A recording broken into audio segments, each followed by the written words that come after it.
The Zeusath.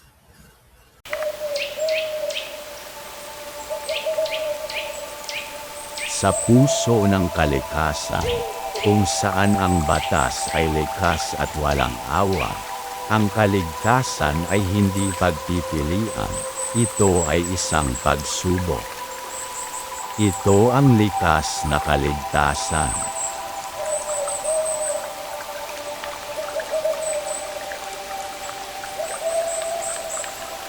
Tatlong araw. Walang mapa.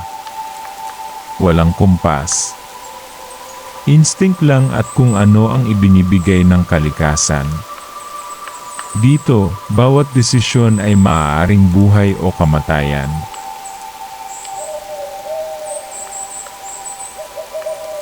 Tubig ang buhay. Pero kahit malinaw, maaaring may panganib.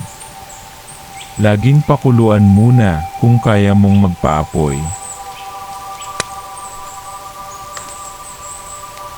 Ang apoy ay init, kaligtasan, at kakayahang magluto. Pero sa kagubatan, kahit isang sindi ay parang himala.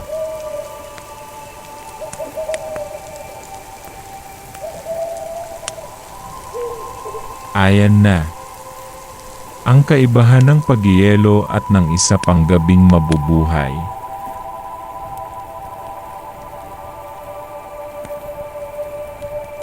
Bihira ang pagkain.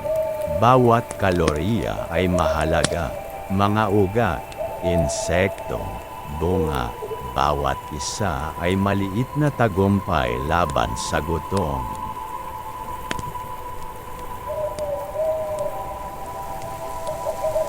Ang mga bakas na ito ay maaaring magdala sa tubig o sa panganib. Dito, laging may matang nakamasid. Sa ligaw na mundo, ang takot ay hindi kahinaan. Ito ay kamalayan. Ginagantimpalaan ng kalikasan ang mga marunong makinig. Ang taas ay nagbibigay ng pananaw.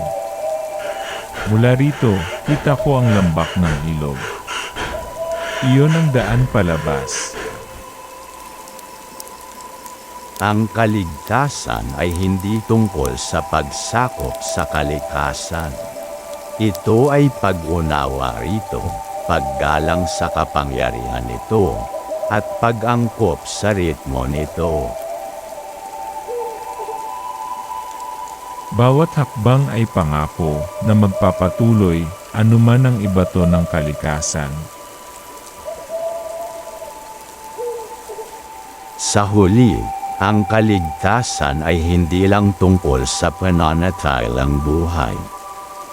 Ito ay muling pagtuklas sa kahulugan ng pagiging tao, tunay, matatag, at ligaw. Likas na kaligtasan.